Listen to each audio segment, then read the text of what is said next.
This is not just a car. It is a $1.8 million middle finger to the efficiency-obsessed world. In an era where accountants dictate the curves of a fender and software limits the soul of an engine, Aston Martin did something unthinkable. They gave their engineers a blank check, locked the accountants in the basement, and issued a single, terrifying command: build the ultimate expression of the human spirit in carbon and steel. No limits, no compromises. This is the story of the Aston Martin 177, the car that proved that when engineering becomes art, the price tag is the least interesting thing about it. The era of defiance. The year was 2009. The global economy was in a tailspin, and the automotive industry was retreating into a shell of pragmatism. Turbocharging was becoming the new religion to appease emission gods. Plastic was replacing metal to save cents on the dollar. The supercar was becoming a sanitized digital experience.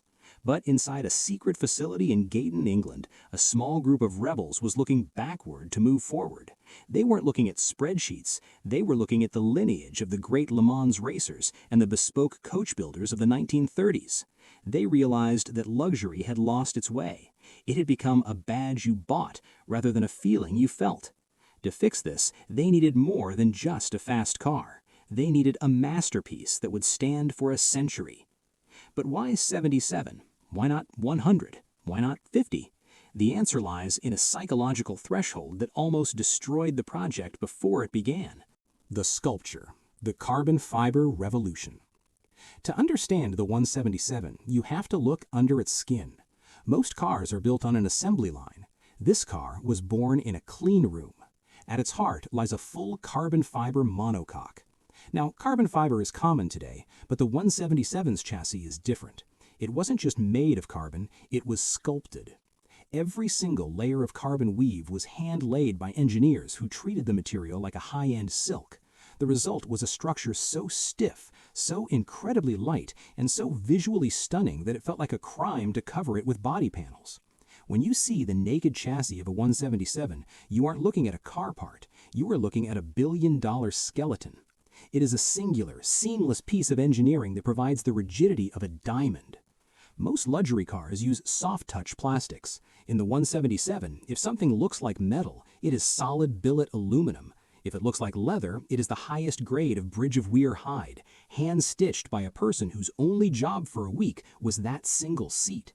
There is a weight to every switch, a resistance to every dial that tells your brain this was not made by a machine.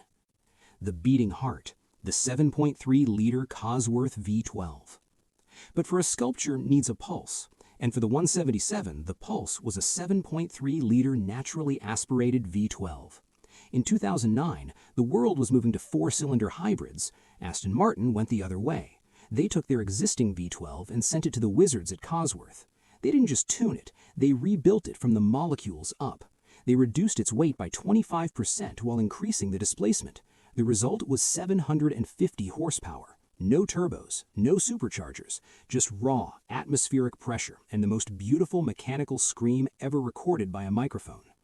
When you floor the throttle in a 177, the reaction isn't delayed by a computer or a spooling turbine. It is instant. It is a direct physical connection between your right foot and the explosion of 12 cylinders. It is a visceral reminder of what we lost when we traded soul for efficiency. This engine is so over-engineered that it could likely run for 100 years without breaking a sweat, a direct echo of the Lexus LS400 philosophy, but applied to a land-bound missile. The sacrifice for perfection. Creating perfection requires destruction.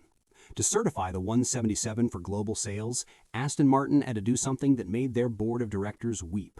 They had to crash it. Imagine spending 3,000 man-hours hand-rolling the aluminum body panels, panels that are so complex they can only be shaped by a master craftsman with a wooden mallet. Imagine the cost of the carbon monocoque. Now imagine driving that $1.8 million artwork directly into a concrete wall at 35 miles per hour.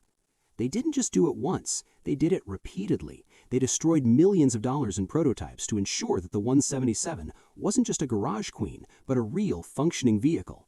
This is the blank check mandate in action. Where other manufacturers would have used computer simulations to save money, Aston Martin demanded physical proof. The legacy, the ghost of lost luxury. As we stand here today looking back at the 77 units produced, we realize the 177 was the last of the Mohicans. It was the end of an era where engineers were allowed to be poets. Today's hypercars are faster, yes. They have more screens, more sensors, and more smart features. But do they have the same tactile honesty? When you touch the volume knob on a 177, you feel the grease-damped resistance that was tested for months to mimic the feel of a high-end Swiss watch. When you see the light dance across the hand-beaten aluminum fenders, you see the slight, beautiful imperfections of a human hand. We traded this for assembly speed. We traded this for sustainability metrics that often ignore the fact that a car built to last forever is the most sustainable car of all. The 177, like the LS400 before it, stands as a haunting reminder of what happens when we stop asking how much does it cost and start asking how good can it be. The final reveal. There's a rumor in the collector world that a 78th chassis exists, a ghost car hidden in the vaults of Gaydon, used as the benchmark for every Aston Martin that followed. It represents the eternal standard. The 177 is a ghost of a specific economic bubble where engineers ignored accountants. We do not make cars like this anymore. Modern demands consume the budget that used to pay for forged steel and hand-laid carbon.